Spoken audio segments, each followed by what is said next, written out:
vamos a ver un ejemplo de manejo integrados en cucurbitáceas. Nos vamos a enfocar en las principales plagas del cultivo del melón. Una de las principales plagas del cultivo del melón es la mosca blanca. Ella, como ya lo sabemos y lo hemos dicho varias veces, aparato bucal es picador chupador. Ella succiona la savia de las plantas, pero, y podemos encontrar poblaciones así. Yo me imagino que muchos de ustedes en campo han podido observar imágenes como esta, hojas totalmente infestadas de mosca blanca. Pero, como también saben, el principal problema de mosca blanca y que lo hace una plaga de importancia económica en muchos cultivos es que es vector de virus. Ella es una plaga polífaga. Ya hemos hablado un poquito al respecto de los insectos polífagos, así como, por ejemplo, lo hablamos el día de ayer, o sí, creo que ayer, con el tema de la mosca del Mediterráneo. Sí, fue ayer, la mosca del Mediterráneo, que ella tiene una amplia gama de hospederos. Son más de 400 en el caso de moscamed. La mosca blanca es igual o más superior. Entonces, definitivamente es superior en el caso de la mosca blanca. Y eso le da una ventaja a ellos como insectos porque, por ejemplo, nosotros podemos decir, bueno, yo voy a rotar, y al rotar, porque ustedes saben que la rotación de cultivo es también una práctica, creo que eso yo no lo había mencionado antes, en el tema del manejo integrado de plagas dentro de las prácticas culturales, dentro de un manejo cultural. El tema de la rotación es un elemento muy importante porque cuando yo roto le estoy quitando a la plaga su alimento, su refugio, su lugar en donde vivir y reproducirse y alimentarse, y coloco un cultivo del cual ella no se puede alimentar. Entonces, por lo mismo, no se refugia, no se reproduce. Entonces, las poblaciones empiezan a reducir. Es una forma de cortar ese ciclo para algunas plagas.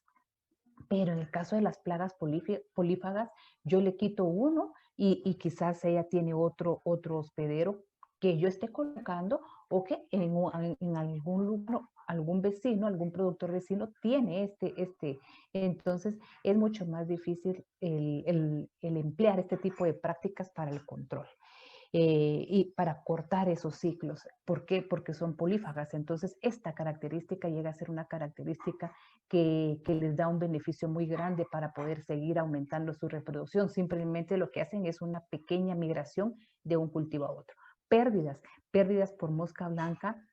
Bueno, aquí se refiere a cucurbitáceas, pero estos mismos porcentajes los podemos aplicar en muchas otras hortalizas y otras plantas, principalmente porque es vector de virus, ¿verdad? Entonces, al ser esto, no solo hay una merma en la producción y en la calidad por debilitar la planta al alimentarse de la savia de ella, sino que como virus la enfermedad puede puede llevar al 100% de la pérdida de la producción, la pérdida del cultivo. Entonces, daños, como ya habíamos dicho, succiona la savia, reduce el vigor de la planta, principalmente es vector de enfermedades. Mosca blanca es, es vector del grupo Geminivirus. Es un grupo muy grande de una diversidad de virus, y ella puede ser vector de varios virus. Entonces, un ejemplo de virus en cucurbitáceas es el virus del mosaico del zapallo. Creo que tengo más virus por ahí adelante escritos. Entonces, para el control, en algunas regiones, por ejemplo en cucurbitáceas, puntualmente en el tema de melón, aquí en Guatemala sí se aplica el ajuste de fechas de siembra. Los meloneros dejan un periodo sin sembrar para el manejo de esta plaga de las poblaciones de mosca blanca, que es otra práctica cultural que no habíamos visto. La destrucción de restos de cosecha y otros residuos, que somos reservorio para las moscas, principalmente si en restos de cosecha quedan, aún hemos cortado eliminado el cultivo, pues quedan las ninfas ahí. El adulto es activo y migra, pero la ninfa queda allí. Dígame, José Garrido. Ingeniera, ¿cómo se hace eso, lo de rotación de cultivos? Así en el campo, digamos, ¿cómo Eh, se hace? Es que, José, disculpe, le oí entrecortado, entonces no le entendí. Repíteme la pregunta. Si no si sigo escuchando entrecortado, le voy a pedir que me la escriba. Pero ahorita, Es dígame. que estoy presentando algo problemas de conexión, no sé si me escucha. Ahorita sí le escuché un poco mejor. Que en el campo, ¿cómo se hace lo de rotación de cultivos? Allá. Lo que sucede es que usted tiene un cultivo, por ejemplo, un cultivo de una familia. Normalmente, el grupo de plagas y enfermedades, voy a meter un poquito las enfermedades acá, van a estar relacionadas en una mayor parte a la familia taxonómica. En algunos casos, como en el caso de la mosca blanca, que es un polífago, pues no está tan relacionado a una familia porque puedo yo darle un listado de una serie de familias taxonómicas. Pero para algunos casos sí va a estar relacionado a ciertos grupos de plantas. Entonces lo que yo tengo que buscar es una planta totalmente distinta a ella. ¿Para qué? Por ejemplo, siembro maíz.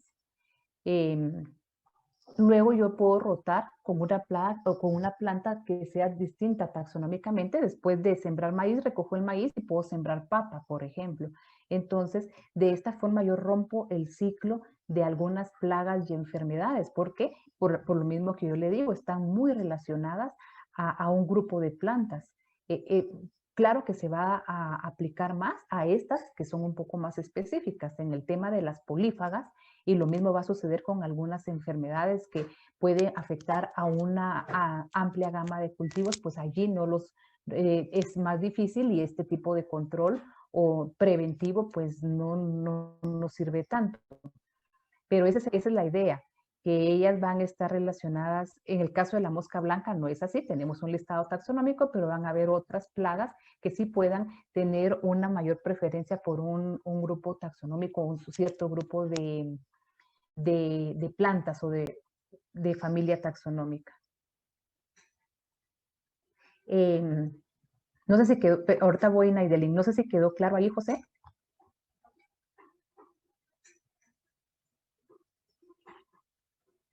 Muy bien.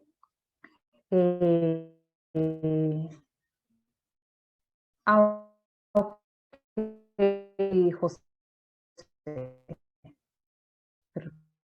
después lo platicamos despacio, no es tanto acá, si no llego a entender mi explicación por Naidelin. El adulto es, pues como tiene la capacidad del vuelo, esa es una ventaja de los insectos a nivel general y que dio el éxito de ese grupo más grande y diverso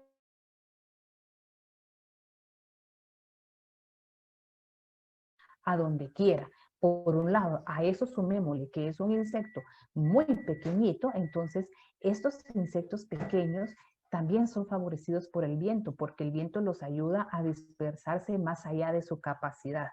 Exacto, entonces sí, el adulto es el que puede moverse de una siembra a otra, de un cultivo a otro, mientras que las ninfas, porque son ninfas, las ninfas, que su estadio inmaduro, pues ellas no pueden volar, ellas están en las hojas, ¿verdad? Donde eclosionó, su movimiento es limitado, entonces ella no se va a mover más allá de las hojas en donde eclosionó el huevecillo. Entonces, en algunos casos podemos seleccionar también variedades precoces y resistentes. Pues acá cuando hablamos de resistencia puede ser resistencia al daño del insecto o resistencia a la virosis, ¿verdad? Que pueda transmitir la mosca, la rotación del cultivo que ya acabamos de hablar y el empleo de algunos insecticidas sistémicos porque ellos son, como les digo, el adulto es un insecto muy activo, entonces si nosotros empleamos un sistémico, eh, cuando se alimente la plaga, en este caso la mosca, pues en cualquier lugar donde se alimente, allí va a poder hacerse efectivo el insecticida que aplicamos. En cuanto a control biológico, esta pues ya creo que se las mostré en mi fotografía de perfil. Esta fotografía yo creo que ya les había contado que es mía. Y en esa fotografía que yo tengo acá, en este perfil de Zoom, hipodamia se está alimentando de adultos de mosca blanca. Esa es una fotografía que yo andaba en campo, andaba haciendo unos muestreos y casualmente me encontré a hipodamia literalmente devorando adultos de mosca blanca. Era con una velocidad con que se las estaba comiendo. Entonces tenemos estos depredadores que en este caso aquí está alimentándose de pulgones, parasitoides en Carcia, un buen parasitoide de ninfas, que precisamente ahorita lo estamos viendo acá. Aquí está la ninfa, está ovipositando en la ninfa.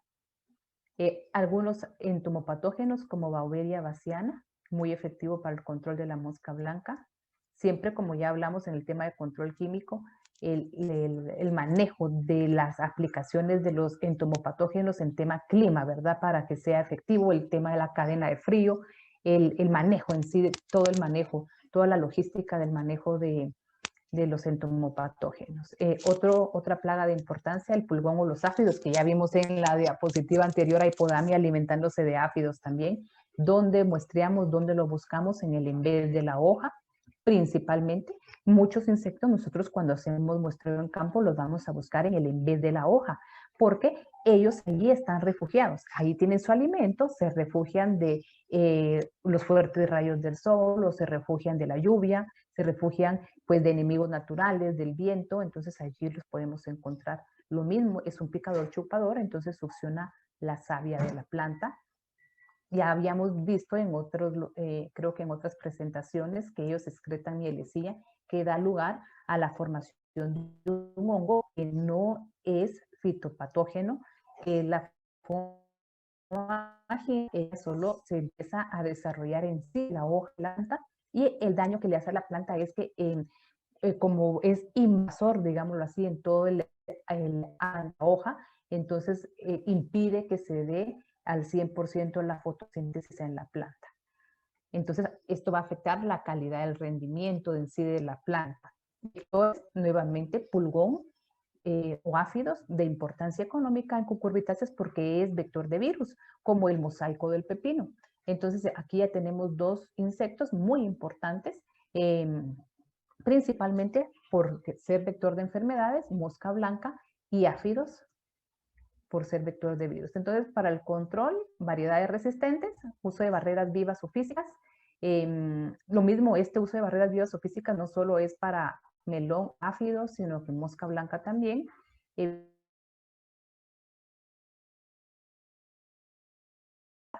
Fácilmente, entonces es más difícil que posiblemente mi vecino no lo esté controlando igual o esta plaga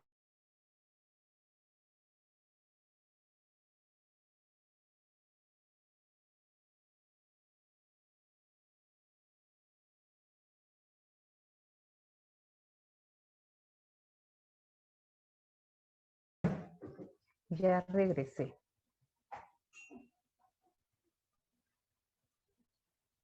¿Dónde iba? Ya vi. Muy bien, entonces como les decía, si a él no le afecta o puede ser un cultivo que no necesite tanto el manejo de esta plaga, ya vimos eso también, entonces para nosotros va a ser un problema es la plantación del vecino. Algunos enemigos naturales, tenemos a Chrysoperla carnea, vimos Neuróptera, ¿se recuerdan? Aquí tenemos las larvas de Neuróptera alimentándose, depredando literalmente pulgones. Muy bien, aquí tenemos otra mosca minadora, en este caso, bueno, es un minador que sí es una mosca, que ya la habíamos visto también anteriormente, a diferencia de en los cítricos, que es un lepidóptero. Entonces, ellas, ya sabemos, ella oviposita, entonces las larvas empiezan a alimentarse del mesófilo de la hoja, lo cual es una ventaja para la larva porque está siendo protegida de enemigos naturales, protegida de cuestiones climáticas, de plaguicidas, entonces tenemos que la elección del plaguicida es bien importante. Entonces las larvas forman minas, le dan un debilitamiento a la planta. Cuando son invasiones muy grandes puede ocasionar la defoliación de la hoja. Algunos daños, reduce la clorofila, la capacidad de fotosíntesis. Vean, aquí tenemos un daño pues severo. Favorece la entrada de patógenos. Cualquier daño físico o mecánico que se le haga a la planta, digámoslo así, es una herida que va a favorecer el ingreso de patógenos. Un ejemplo, la mosca minadora, pero no es el único. Cualquier daño que hagamos va a ser una puerta, pudiera ser una puerta de entrada para el ingreso de patógenos. La defoliación que ya habíamos mencionado. También, la mosca blanca también excreta mielecilla, o sea, más que todo en el tema de ninfas, y puede ocasionar lo mismo, el mismo efecto en la plantación. Permítanme que no me deja avanzar. Muy bien. Dígame, Barrios, Escobar Barrios. Ingeniera, tengo una pregunta. En la mosca blanca, me comentó un compañero que aparece una especie como de cera. No sé si también la mosca blanca excreta algo como alguna mielecilla. Sí, las ninfas. Este grupo de insectos, la ninfa, ellos tienen alrededor de su cuerpo unos poros o microtubos cerosos que producen esa cera. Entonces, cuando ustedes ven una ninfa que se ve así unas bolitas o pelucita blanca, esa es la cera que ellos tienen la capacidad de formar. Es característico de ellos. Muy bien. Entonces, dentro del daño de la minadora es que, como les decía, reduce el rendimiento y la calidad. Parte de ese daño que ocasiona particularmente en el cultivo del melón es que reduce, perdón, considerablemente la concentración de azúcares, que es medida a través de los grados Brix. Para poder exportar frutas y verduras que parte de su atractivo es el dulce, como por ejemplo la zanahoria también, ¿verdad? Un ejemplo en el caso de verduras, la zanahoria, y en el caso de frutas, pues la mayoría o todas, ¿verdad? Son dulces y ese es el atractivo de ellas. Para exportar, en algunos casos, diría yo que en todos, parte del requisito para aceptar este tipo de producto es la concentración de azúcares, lo dulce, lo rico que sea este producto. Entonces debe de cumplir con un requerimiento mínimo de grados Brix, que es la medida de la concentración de azúcares. Y la mosca minadora reduce este porcentaje. El daño severo, si no se controla a tiempo, pues va a afectar esto. Entonces está afectando la comercialización internacional. Entonces, ¿qué le queda al melonero? Si tiene un problema de estos, pues dejarlo en Guatemala, como ya lo habíamos hablado en otras ocasiones. Yo no sé si ustedes han visto, quizás alguno de ustedes es de Zacapa, ha visto en la carretera, yo eso lo vi hace años, porque ya tengo varios años de no ir por allá, pero en la carretera se ponen a vender melón de exportación. Y me recuerdo esa última vez que yo compré, no tenía nada de sabor. Era melón de exportación y sin sabor. Son los que no lograron cumplir el requisito de grados Brix, se quedan en Guatemala. Muy bien. La destrucción de malezas y cualquier hospedero alterno es bien importante. En caso de caminadora, ella también tiene su amplio rango de hospederos y también ahí se vuelve difícil su control, ¿verdad?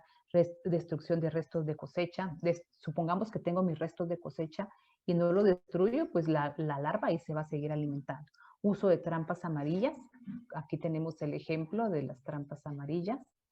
También tenemos un controlador biológico, Diglifus, muy efectivo también. Son insectos que ya han sido determinados como efectivos para empleo en control biológico, y algunos en cuanto al control químico tiene que ser translaminar o sistémico. Yo creo que esto también ya en algún momento, hoy vamos a hablar de control químico en la tarde, pero el tema de translaminar ya lo habíamos hablado anteriormente cuando vimos mosca blanca, y aquí algunos ejemplos. Gusanos cortadores que pueden afectar el gusano cortador no va a afectar únicamente en el melón, aquí lo metí en el melón, pero nos puede afectar a todos los cultivos, ¿verdad? Principalmente cuando están en estado de plántula, ellos llegan y van a afectar principalmente por el estado de desarrollo de la planta, ¿verdad? Está pequeña, entonces nos puede llevar a la pérdida de esa plantita. Entonces toca resembrar si todavía es tiempo de hacer una resiembra. Entonces el corte de las plántulas, podemos emplear cebos envenenados, hacer una buena preparación del suelo, que ya habíamos hablado también eso anteriormente, cuando vimos las prácticas agronómicas, que exponemos a los insectos de suelo para los enemigos naturales, el sol directo, etcétera, eliminación de malezas y hospederos alternos, insecticida de contacto o de ingestión. Y aquí hay algunos insecticidas, que estos mismos insecticidas nos pueden servir para hacer el cebo. Bueno, ya, y eso sería algunos ejemplos de cucurbitáceas. No sé si alguien tiene alguna duda o comentario.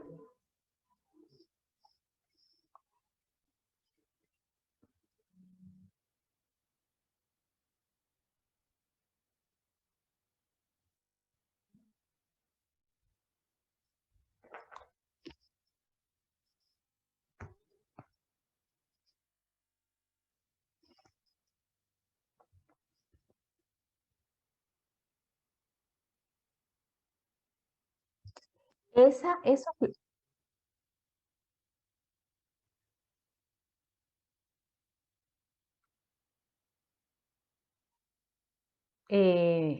lo que yo tengo duda es, ¿usted lo aplicó para el control de adulto o para el control de la larva? Ah, ya.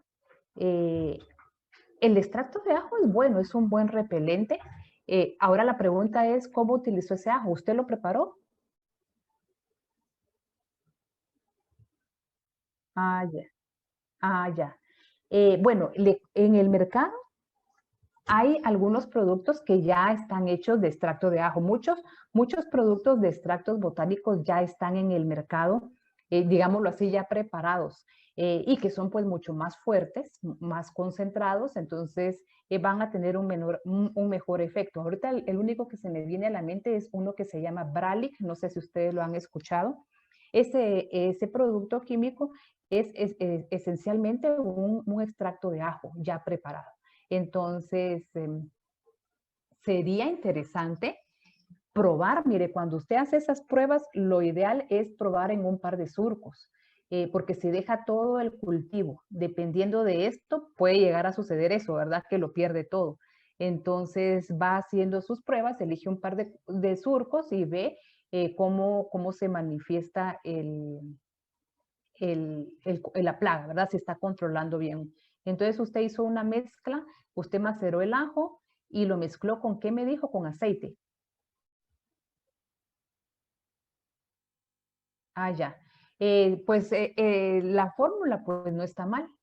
Lo único que por lo menos en el caso del extracto de ajo, que es un buen repelente, hay productos, como le digo, que ya están en el mercado y que son muy efectivos. Este Bralic yo lo conozco y sí es efectivo.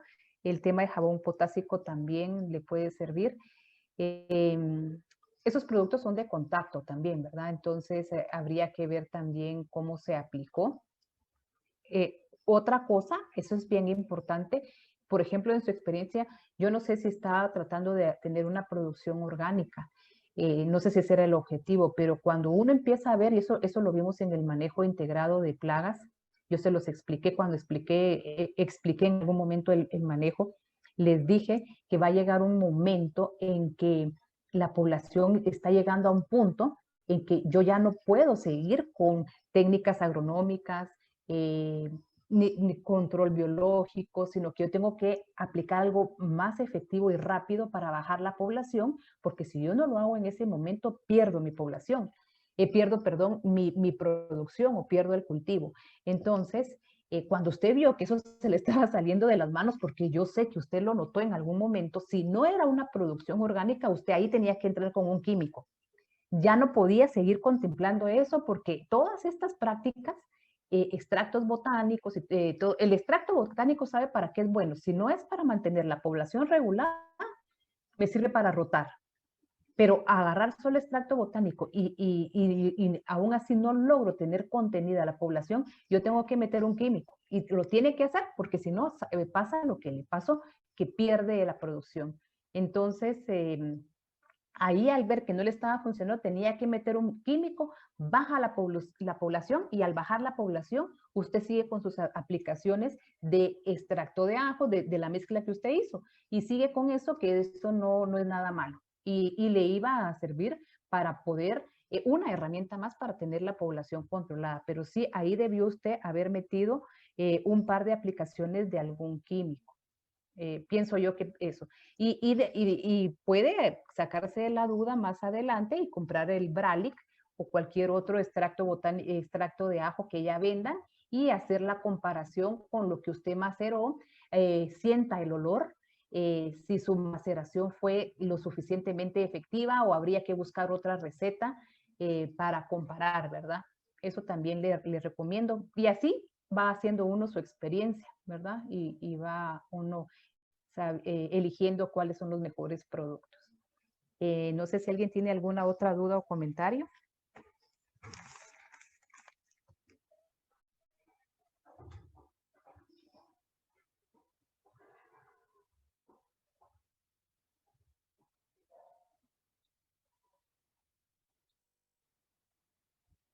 ¿Todo bien? ¿Sí? Sí, ingeniero. Sí, ingeniera. Entonces, por el día de la mañana, por el día de ahora de la mañana, por hoy terminamos y nos juntamos nuevamente a las 2 de